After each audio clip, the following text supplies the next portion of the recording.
just get a little bit organized here. Sorry. Okay, we can go to the next slide. As I said, the big deal here is Monique. But first, just to ground ourselves, if you will, to let us, kind of, I don't know, for you, Monique, and any other maybe newcomers here, that our mission here is to create the political will for a livable world by empowering individuals to experience breakthroughs and exercising their personal and political power.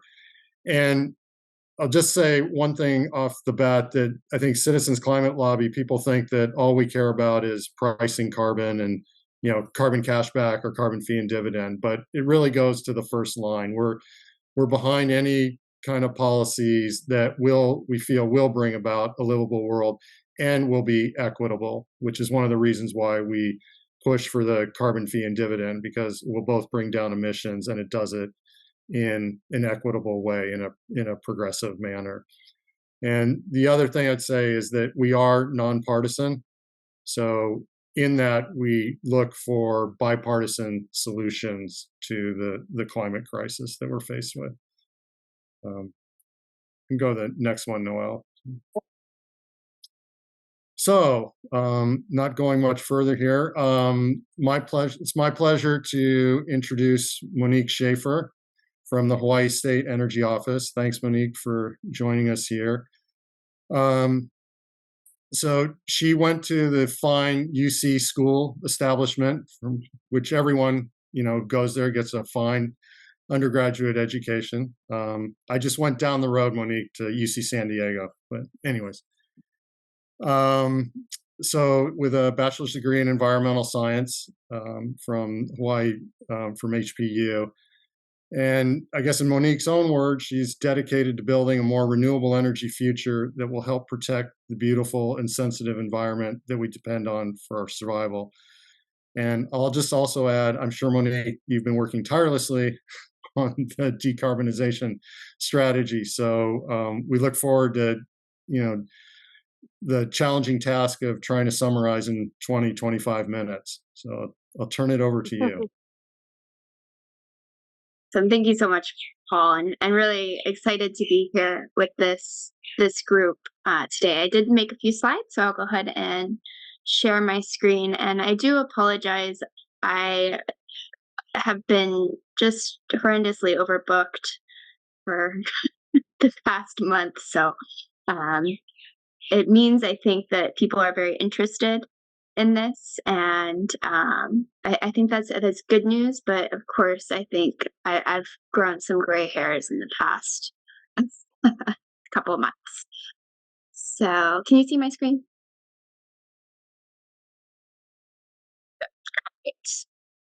So when I hit present, it's gonna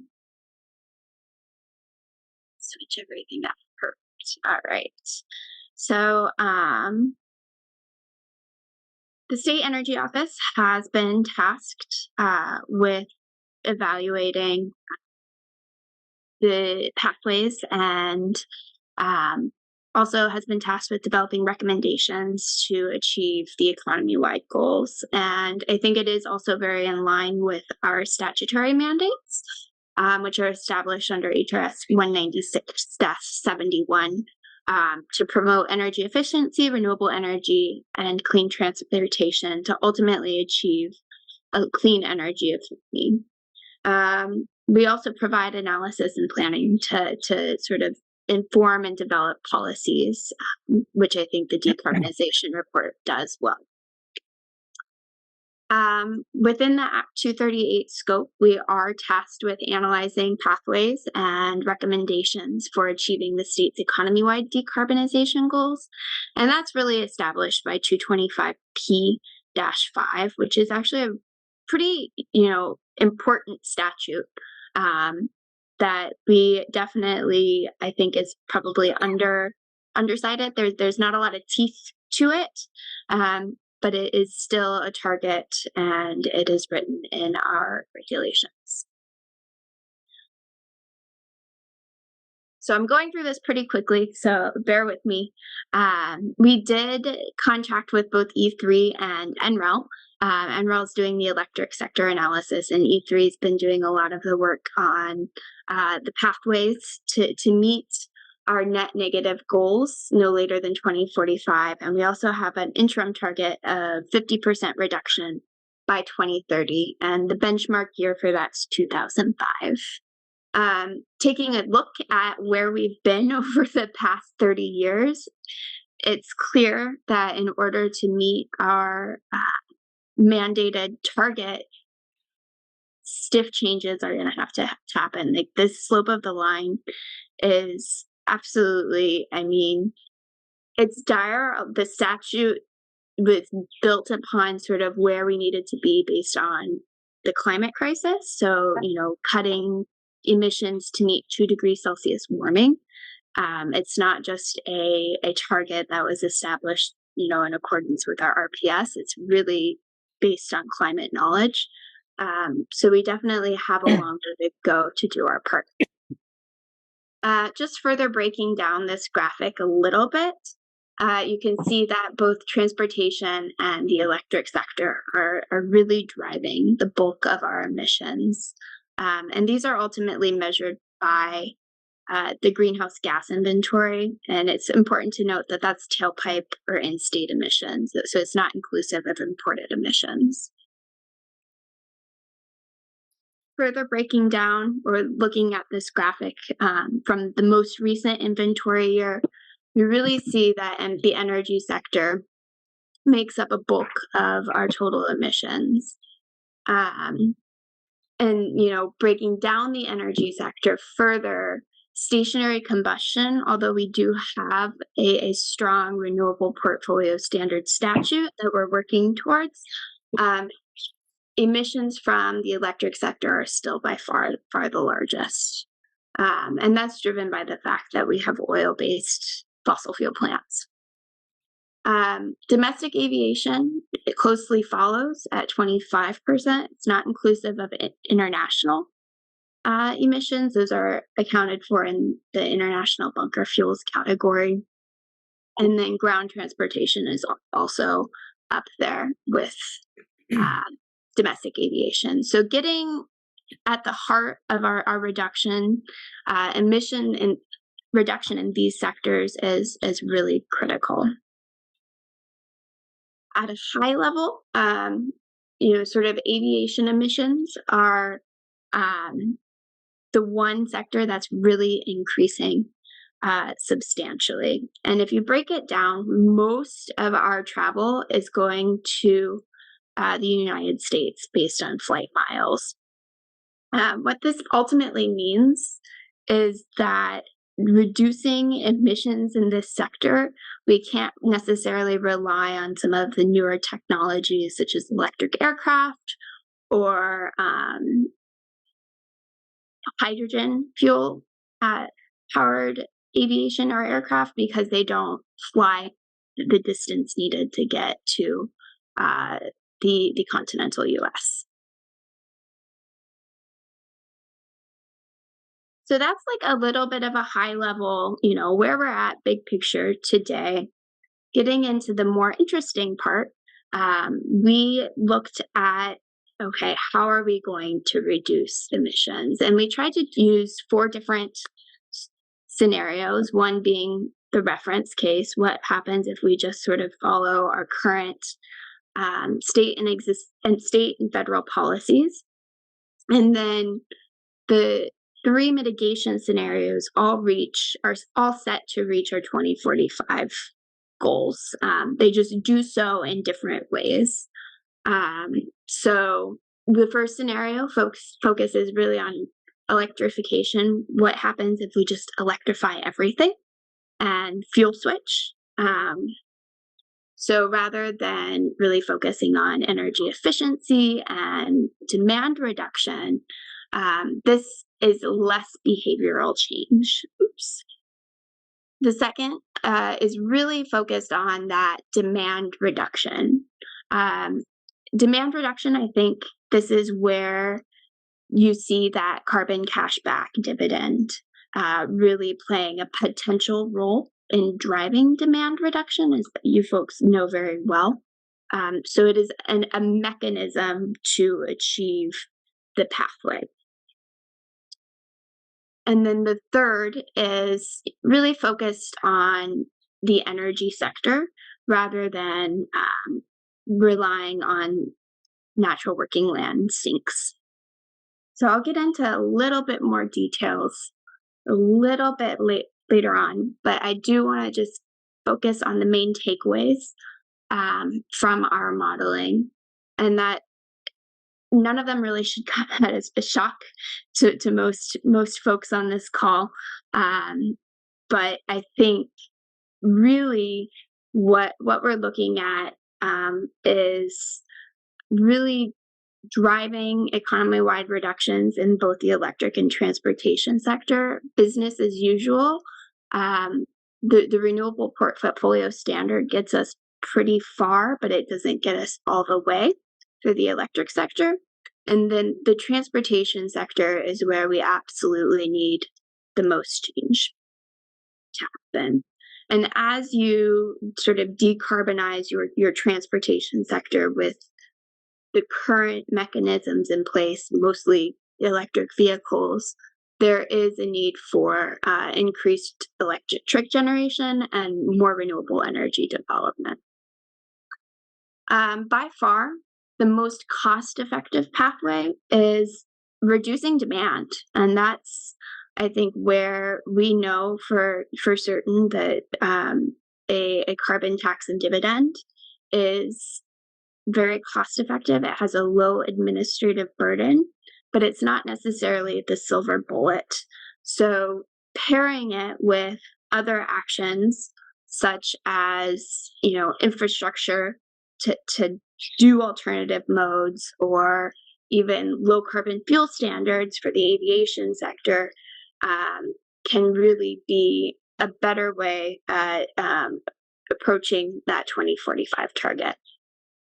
Based on current technology, we also know that alternative fuels will play a significant role in decarbonization. And this is really driven by that aviation sector. We're really limited in the alternative ways of travel. So we saw from that previous chart that most of our aviation emissions come from travel to the continental US. Alternative forms of transportation are just not there to get us to the US. So sustainable aviation fuel is kind of where the industry is headed, but that comes with a lot of challenges as far as how clean is clean. Not all SAF is sustainable. So pairing a low carbon fuel standard that's based on carbon intensity will probably be a big next step for the state. And then there is also a significant natural carbon sink potential. So our emissions goals are based on net emissions. So sink and sequestration does play a role. But there's also a high margin of variability and uncertainty in measuring these emissions. So it is important to make sure if you are using them as sort of a safety net, you are accounting for them appropriately, but they shouldn't be dependent upon for all of what needs to happen. So, and I do apologize, I'm going through this really fast. Hopefully it's just a nice preview of a more in-depth report. But what you see is all three of the mitigation scenarios. If you look at them side by side, there's not a ton of differences between the scenarios as far as emissions go. You do see in the third scenario, we rely less on our sink potential to meet our net targets, but really just not a ton of difference between the scenarios. Where you see differences are actually in both the electrical demand or the electrical infrastructure needed to meet each of the targets, as well as the costs. So electricity demand does vary quite a bit by scenario. So I think it's important to sort of draw your attention to the second scenario, which was our aggressive demand reduction scenario, where you see actually a decline in the total gigawatt hours. And this is statewide numbers, so a little bit of a decline in the electric demand. And this is all technically feasible. If we implement the technologies we have in place today aggressively, we can indeed reduce our total electric demand. It does increase a bit for the transportation sector, so that is the adoption of zero-emission battery electric vehicles. And our industry emissions are definitely harder to abate. So we didn't have a ton of demand reductions available in that sector.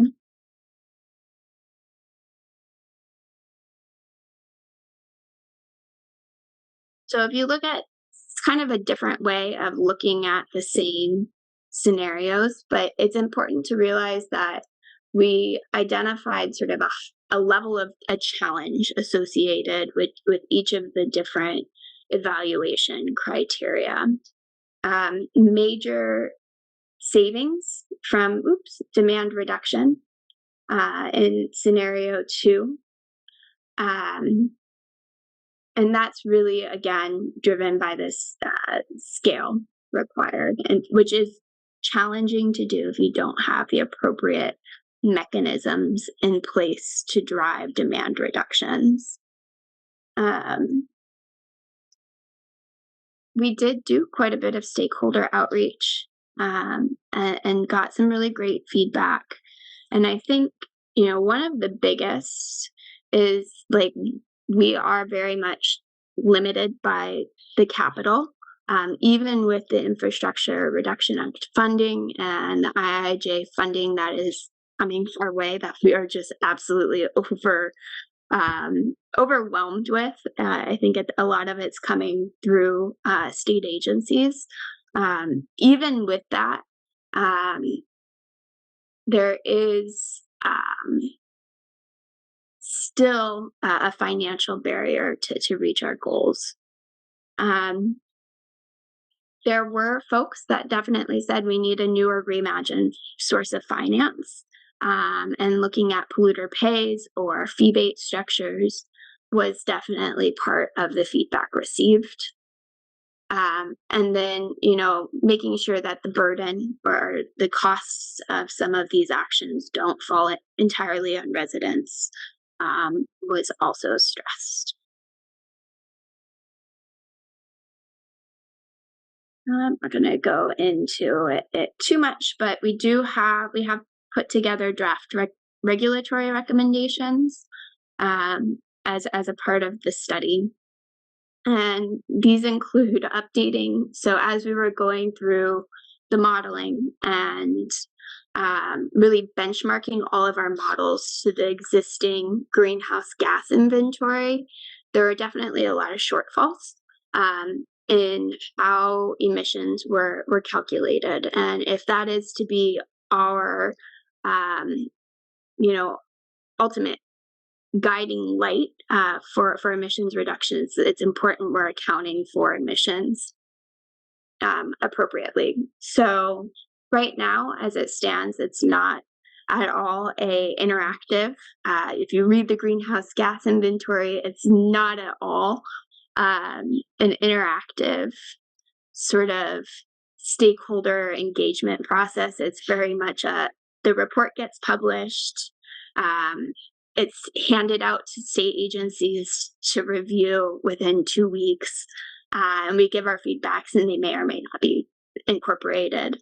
A lot of that has to do with internal capacity at the State Department of Health, to manage the task at hand. So it's important that with this recommendation, DOH does have internal capacity for managing sort of this oversight. But it is important. And I think having that interaction, amongst emitting sectors will also help them have an understanding of their responsibility and their contributions towards greenhouse gas emissions. A consumption-based emissions inventory is something that Oregon and California and Washington all have available, and this is just a way to more holistically account for imported emissions, since that is not something we account for at all. So on the continent, you typically see, like in certain sectors, or your industrial sector, for example, cement production making up a big portion of total emissions. We don't have cement production. We import all of our clinker. So that's not at all accounted for, despite consuming it and ultimately being the end user of an emitting sector. So just it is important to just account for it, because what gets accounted for does have a higher chance of being managed.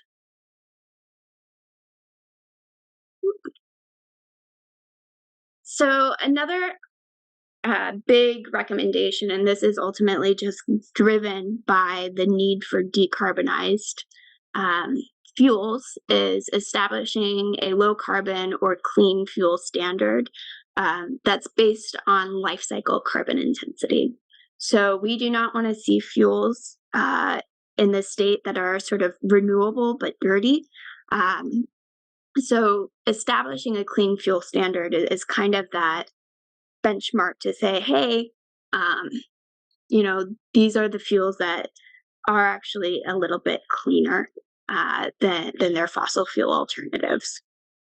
Having the market drive some of this is definitely the approach of other states and counties throughout the U.S.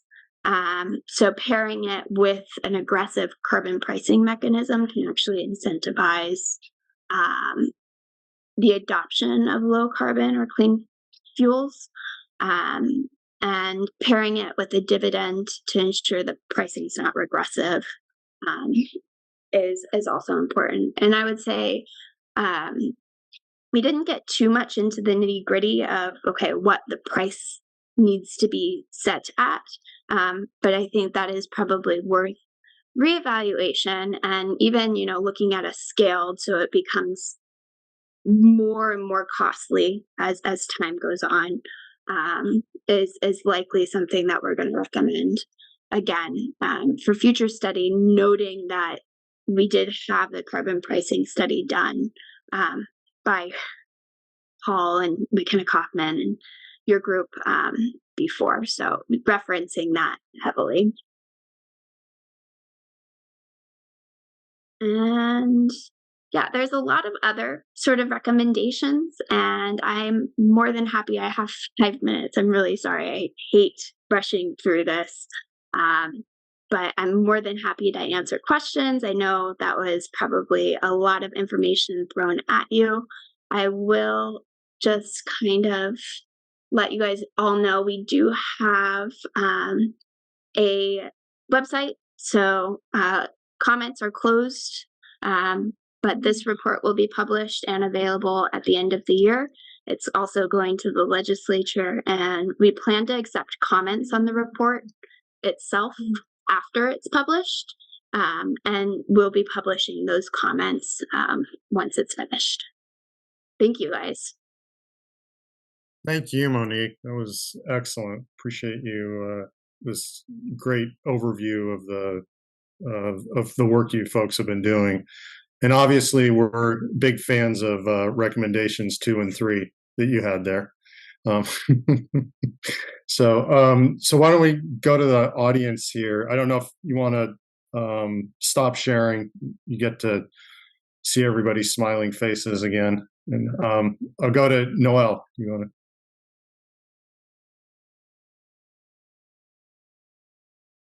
Sorry, Noel, you are muted now. After all that, I'm not.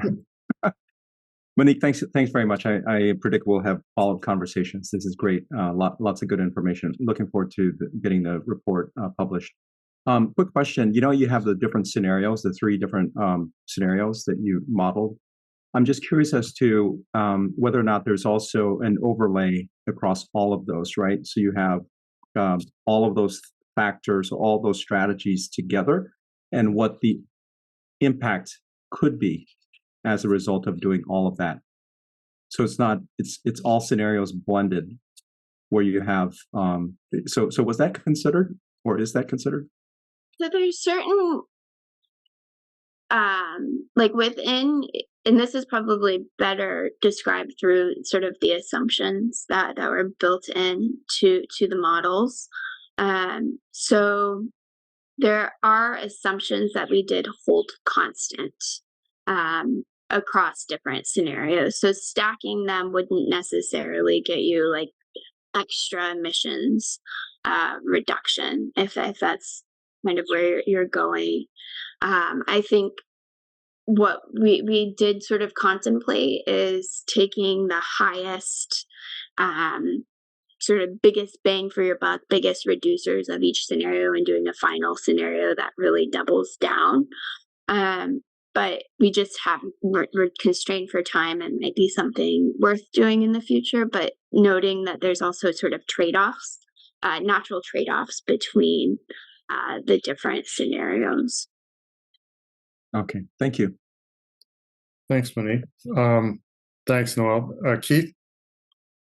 Hi, I had an opportunity to spend some time at a university sustainability office, and state of Washington has a interactive greenhouse reporting tool, which was kind of nice because I actually inputted, staff airplane trips all the way from the gasoline and diesel used by the the grounds equipment, and I guess in the end, measuring and reporting is really important. It surfaces all sorts of things. It's the state of Hawaii looking at what other states is in your presentation. Are you adopting those tools and techniques for reporting? Certainly trying. I will say like reporting is crucial, and that's part of the reason why we put forth the recommendation of like, hey, this actually needs to be an open process and data needs to be available at least at minimum as like a spreadsheet, so people can see at the granularity needed to analyze things. I will say like once you step into sort of the economy-wide picture, your granularity naturally becomes a little bit less, but there's certainly room for even improving how we do like VMT. We don't do basic odometer. It's based on fuel data. So there's probably a lot of improvements that can be made for the inventory. I think the inventory is a good starting point to sort of jump off of. But even doing sort of sector level, like a port emissions analysis, to where you can get that finer granularity, I think is definitely a next step. Yeah, it was revealing for the institution, however, it rolled up to the state so they could actually get the 30,000 foot, so to speak, view. Yeah, for sure. Thanks. Thanks, Keith. Thanks, Monique. Ashley? Curious if the domestic aviation included like cargo. So it's tourism, residents, and cargo. It is cargo. So we did in the report, we did break down the flights by passenger versus cargo flight, but it is inclusive of that. And the cargo makes up a relatively small portion of aviation travel. But yeah, that's a great question. I do have a really hard stop, and I'm really sorry, folks. Please send me my email. I think is in the presentation. I'm happy to answer questions, and I'm happy to do a follow-up as well once the report's published. Take care, Monique. you. Thanks so much for your time. Thank you. Really appreciate it. Well, Take care. Thank you.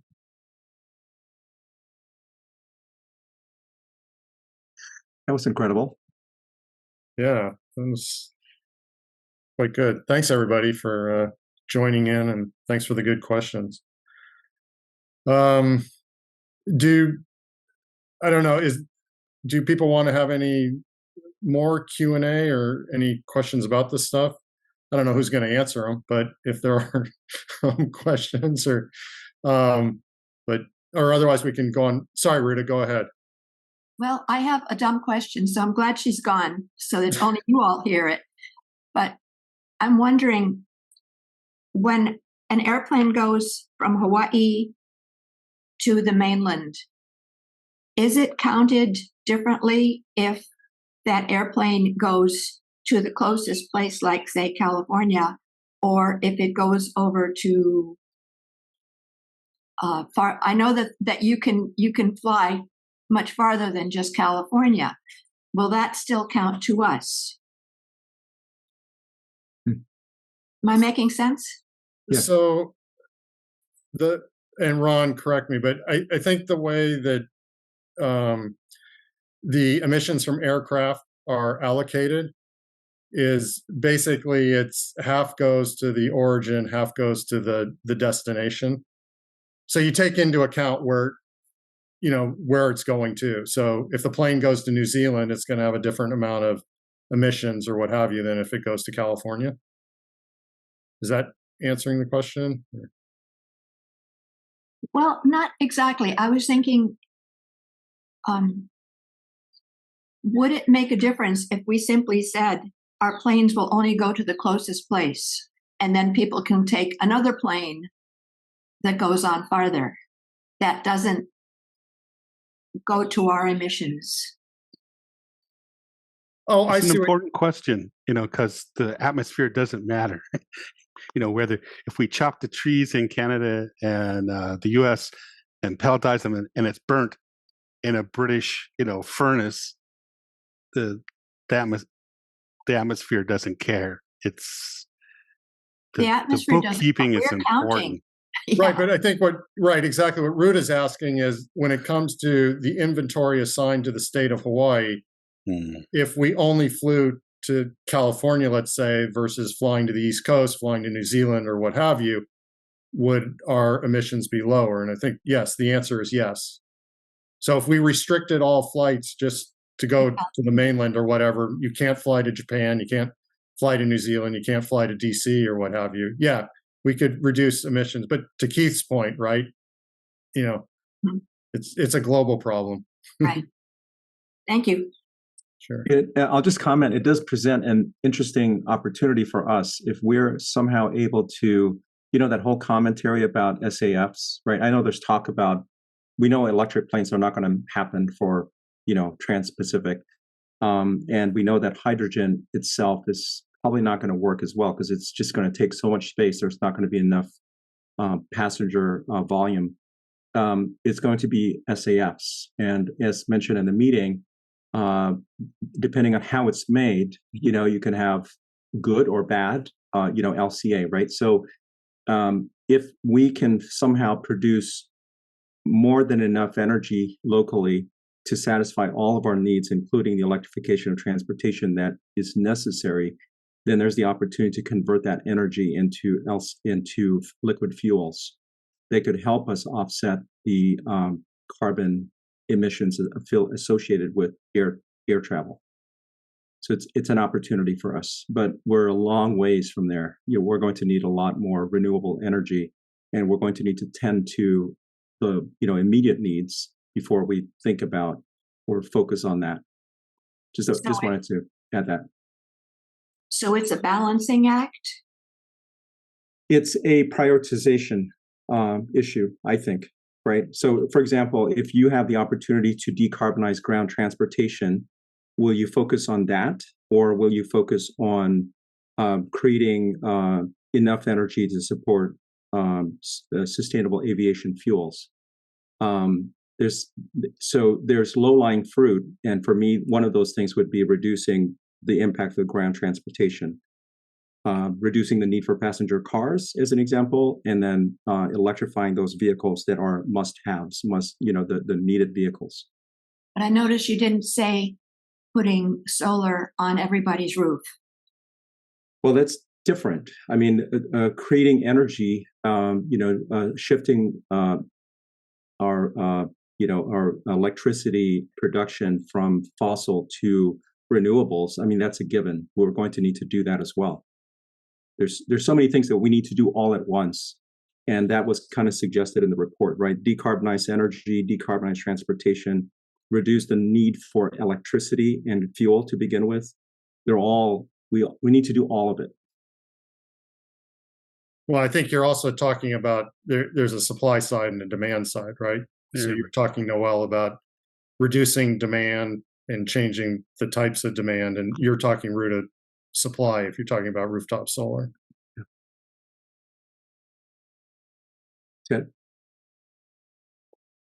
Ted, you? Yes. Can you hear me? Yes. Okay. In reaction to Ruta's question about aviation, I think there are some legal issues limiting Hawaii's power to tell people where they can fly. Those are federal Commerce Clause issues. So there's a limit to what we can do. Also, with regard to burning hydrogen at altitude, I understand that's a greenhouse gas as well. Even if you have electrolysis produce hydrogen, when you emit it, when you emit the water vapor at 30,000 feet, that's a greenhouse gas too. It may not be as bad as CO2 or some other things, but it's a greenhouse gas that we'd have to take into account. So there's a problem with aviation, period. And I wonder if this is a problem with SAFs as well. When you burn those at altitude, how much greenhouse gas are you putting out there other than CO2? Because you need to do the analysis of the impact on the climate, not the impact of carbon on the climate. Yeah, nitrogen and sulfur oxides are very damaging to and you inject them at 30,000, 40,000 feet. And where does the hydrogen come from too? Because if you're making it from methane, you're not helping much. Yep. Sorry to get so technical, but aren't sulfur dioxides actually somewhat global cooling? That's my understanding. In great quantities. Well, you take a volcano or something, like Krakatoa, you will have an effect. You can't do that forever, right? No. Again, I'm not arguing for doing it, but I'm just saying it just seems that sulfur dioxide is not, when it comes to climate change. But I'll just say that what's really exciting about the report, right? So the study was funded with one law that was passed like a year or so ago. And now there are recommendations that hopefully will translate into support for certain legislation that will be introduced in the coming session. So hopefully this gets published sooner than later. Yeah. So actually, speaking of that, I was kind of curious, her draft, especially recommendations 2 and 3, right? Is there a good chance that those survive, or anyways? Hopefully they do. Should we go back? Oh, sorry. Go ahead, Ron. And then we can go back. Yeah, I just wanted to ask, and Ted, you may know the answer to this already, but the statistic that the Bamboo Hui has got from expert David Sands is that if we converted 25% of former sugar and pineapple land to the growing of clumping giant bamboo, the fastest growing plant on Earth, we would be able to absorb some 90% of the greenhouse gas emissions that the state of Hawaii currently produces, which is just over 20 million metric tons per year. A fabulous, amazing statistic. And Ted, are you aware, or is anybody aware if Monique Schafer has that information And is she is that something that she would recommend also? Don't know anything about what Monique knows about bamboo. I think it does have tremendous potential. I think part of that, by the way, is supplanting the use of timber in wood, because David Sands' plan is to use bamboo for making houses and buildings, Right. Structural bamboo. So it's got tremendous potential in that direction. But between the sequestration and the avoidance of chopping down trees, it's got great potential. But yeah, I think we ought to pass some of that on to Monique. Yeah. Okay. Thank you, Ron. Indigenous for doing building that, Ron. material. Yeah. Okay. So I think next, back to our regular scheduled program. Go with the Hawaii updates here. And I'm not sure who saw Virginia's piece or in one of her emails about the passing of Jeff Stark. And Molly, I hope you're able to say a few words since you knew him well. I will say I knew Jeff for a few years. He has a lot more history in Hawaii than I could elaborate on, but and Bobby might also have something to add, but I'll just tell you my experiences. And I can't see all of you, so I'm just wondering how many people did know Jeff or get to know him either on Zoom or in person. Yeah. Okay.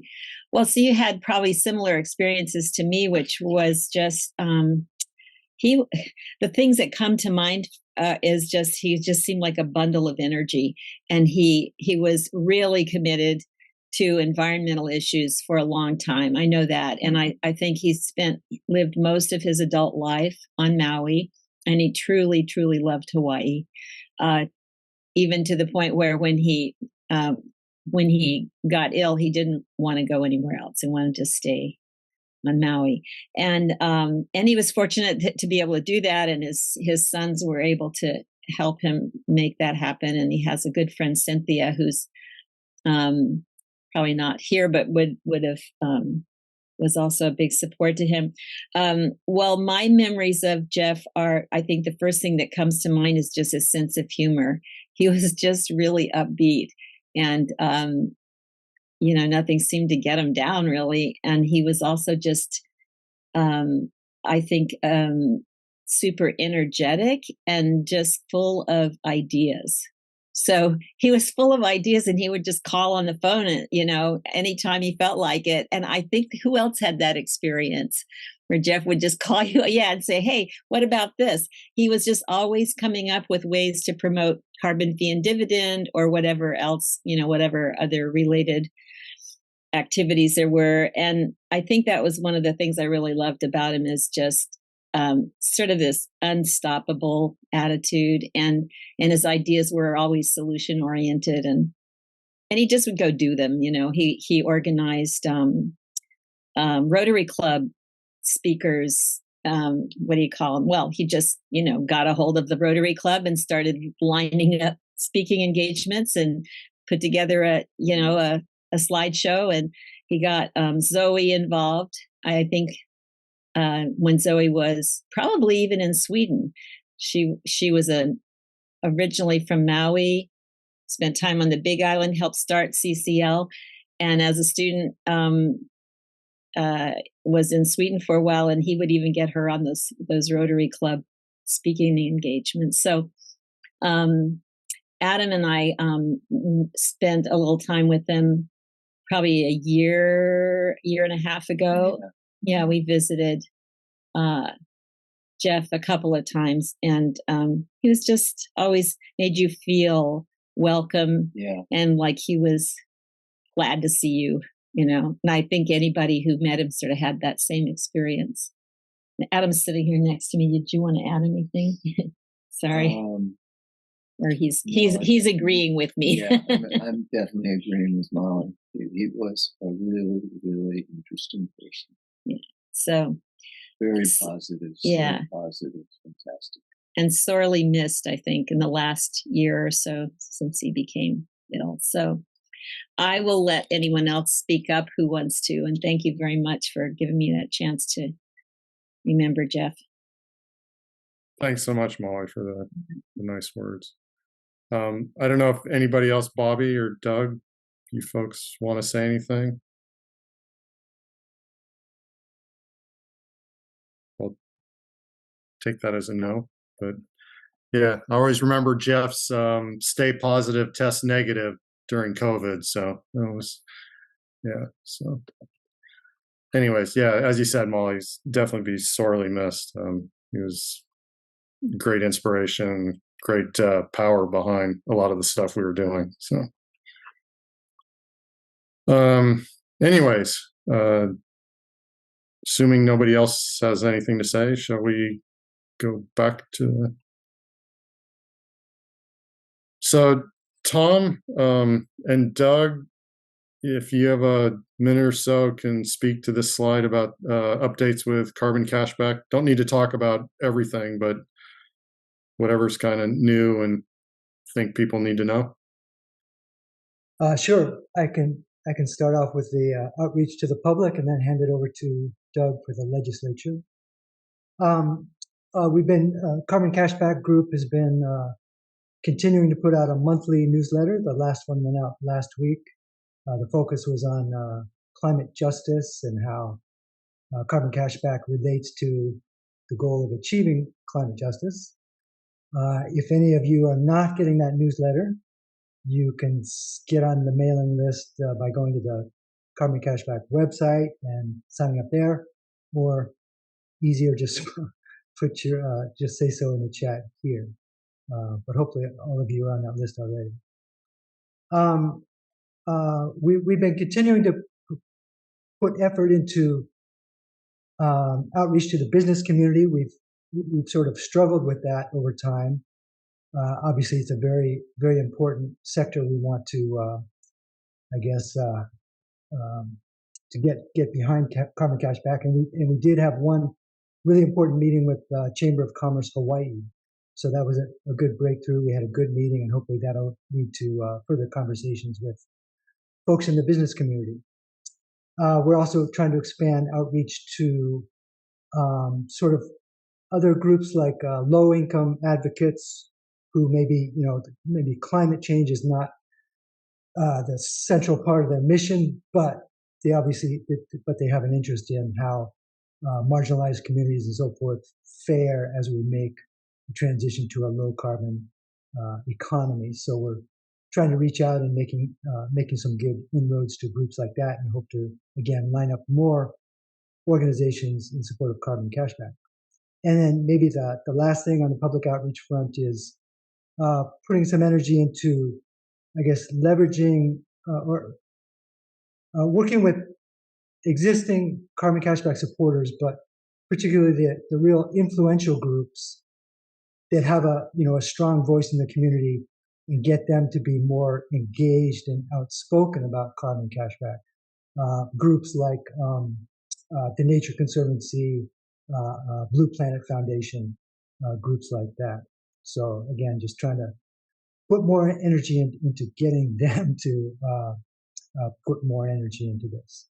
So I think I can leave it at that unless there are any questions, and hand it over to Doug. Thanks, Tom. Appreciate the good updates there, and thanks for all the hard work on these various avenues of outreach. Doug? Yep. Can you hear me? Yes. Yes, we can hear you. Or maybe we can't.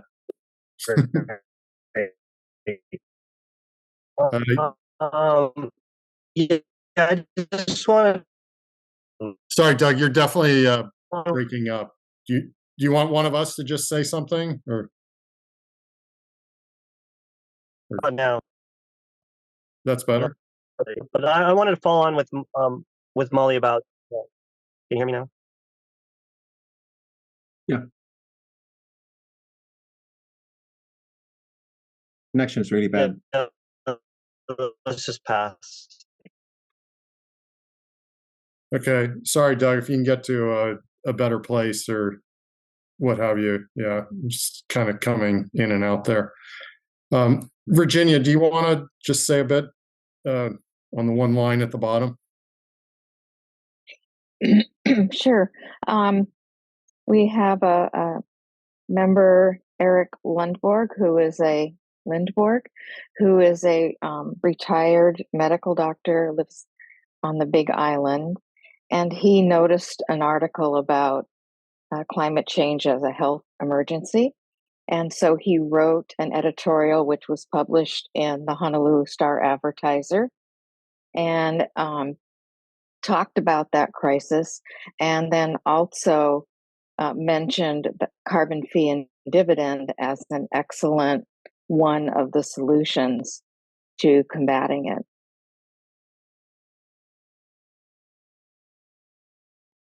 Thanks, Virginia. Mhm. So Doug had to go, but I'd just like to say, I mean, he's done some amazing work with all the outreach and what was on the previous slide, the number of meetings that he's set up and that we've had with numerous local legislators. He's been working tirelessly at this, trying to hold several conversations simultaneously, as trying to get a hold of these offices and get them to respond to us. Doug, are you good to talk? Yeah. Okay, what? We can go to the next one. Next slide then. So thank you to everybody who's joined, and I'm sure you're looking for opportunities to get more involved. I'm sure you don't have enough with the holidays and all, so we want to make sure you'll stay busy. But in all seriousness, there are a few upcoming activities and some ongoing activities if people have interest. Doug and some of us are trying to organize this opening day event where we will descend on the Capitol and go around and meet with legislators and talk about carbon cashback, trying to strengthen, build support for that policy. I know it's a little bit difficult for folks that aren't on Oahu, but anybody that is on Oahu, I guess I would say let Doug or me know that you're interested. And if you want to fly over, that would be great. Get together, the more, the merrier. You heard about all the stuff that Tom is doing and a few others on outreach, and Virginia with media, Doug with legislative. If any of those areas interest you and want to get involved, I'd say please just put your name in the chat and which area interests you. One area that we could use a lot of support is onboarding for CCL. So if interested, thank you, Ashley, for sitting in on a couple calls and helping, as we're trying to organize ourselves around onboarding in a better manner. But if anybody else would like to get involved, it'd be great to have a team so we can kind of build our numbers. And folks interested in writing LTEs, op-eds, what have you. Virginia's the person. Thanks, Virginia, for putting your in the chat there. So easy to reach. And for all you youngsters who like this social media stuff, there's plenty to do there, but I'm too old for that. So, okay. So upcoming events, December 9th, I think Virginia, you're going to be there. I don't know if Tom, you're able to make it. Anybody else? Well, actually, Doug, thank you for flying out from Maui and bringing your daughter to support the Climate Future Forum, the youth-led event. But if folks wanted to join us there, it goes from basically 9 to 2 at the Hawaii State Capitol. And you can see what it's like to be surrounded by a bunch of screaming teenagers. But no, it should be a good event. It was good last year. Nice to have the youth make the make connections with their lawmakers, make connections with nonprofits, and just get them more involved, and help us get more involved with them and support them. Oh, the carbon cashback discussion. So we're in the planning to have this discussion about carbon cashback. And I guess actually, Ruta, you're somewhat responsible for this. So thank you for raising the questions and pushing to have this discussion so people can be can better understand what carbon cashback is, since I think there's some misunderstandings out there, and there's also misunderstandings, as stated at the beginning, about what kind of the carbon cashback team is all about. So I think it'd be a great opportunity for us to speak to a larger audience, and not people that are on the fence about it, or people that are skeptical of the policy, to kind of clear up misconceptions, misinformation, what have you. So that's in the planning stage. It should happen before the legislative session begins. I'm guessing so. Sometime either in December, kind of between the 9th and enough before Christmas, or it'll be in the new year sometime, I think, before the legislative session. And then I already said about opening day at the Capitol, and yeah.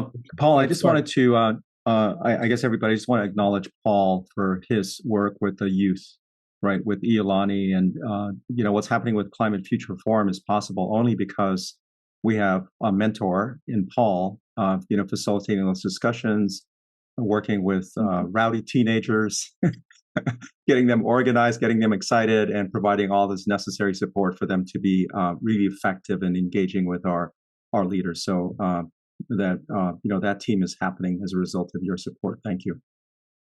Thanks, Noel, but thanks to everybody else who's helped as well. Okay, national highlights. Ron, do you want to? I'm tired of talking, so I'm turning it over to you.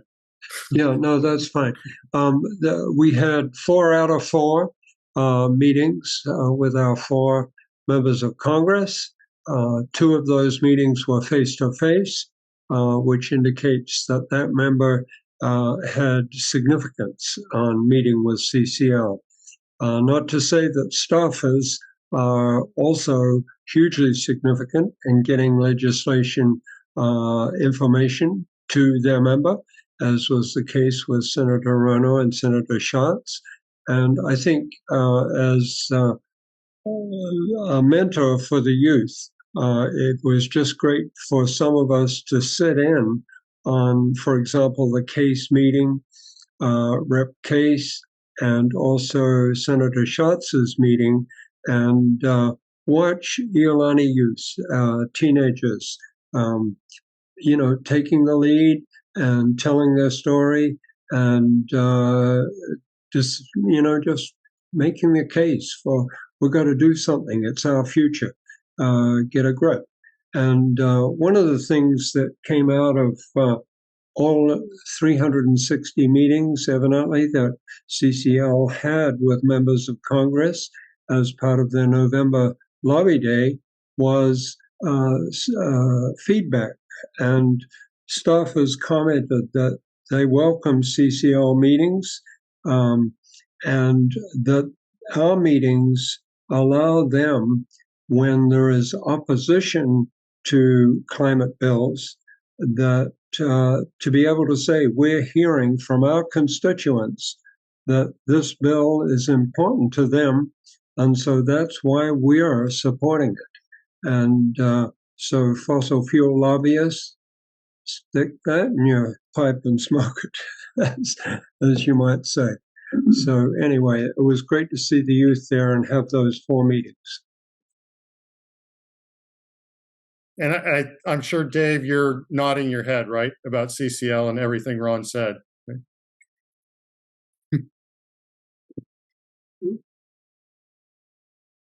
So I don't know if folks who don't know, but David Chun was a staffer for a number of years there. So we miss you, David. Yeah, climate champion. Thank you, Dave. Miss you all too. Thank you. Thanks for joining us, though, Dave. But I'm still involved. In terms of actions, right now, CCL National is pushing the Big Wires Act. And here's the link. You can simply go to that link and you can, it'll take you to a page where you give your address and then you can submit an email to your member of Congress.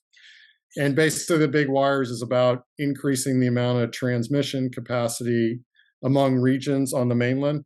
So it doesn't have any direct impact on Hawaii. We're not governed by FERC or any of that. But if we're going to get more renewables onto the system, we need to increase the amount of transmission among regions, and especially getting from regions that can produce power using renewables to the demand centers where renewables aren't necessarily readily available. So that's, and I think I've made the plug for media. So thanks, Virginia. And I'm not sure exactly to support the year-end fundraiser. So CCL, along with every other volunteer organization, big push on Giving Tuesday. And I'm sure it's fine to give on Wednesday, Thursday, Friday, Saturday, or any other day. So if you feel so inclined, please do. Bit of good news, CCL, I guess they had a challenge to raise a certain amount of money, and then that unlocked a $125,000 donation, and they were successful at that, and so they have an additional $125,000. So really good news for CCL as an organization. And I don't know, Noel, should I turn it over to you for? Yeah, well, we're over time, but I do ask if you could just complete a survey. It takes about a minute. You click on that link, you can provide some feedback on today's meeting. That this will help us improve as we move forward. Again, it'll take a minute or so to complete. So if you have a moment, if you can click on that link and complete that survey, that would be great. We're over time, so I think we should conclude. Thank you. Okay. Thanks, everybody. Really appreciate it. And thanks, Noel. Thanks, Ron, for all your help in the slide deck. Thanks, everybody. Okay. Take care. Have a good rest of the week.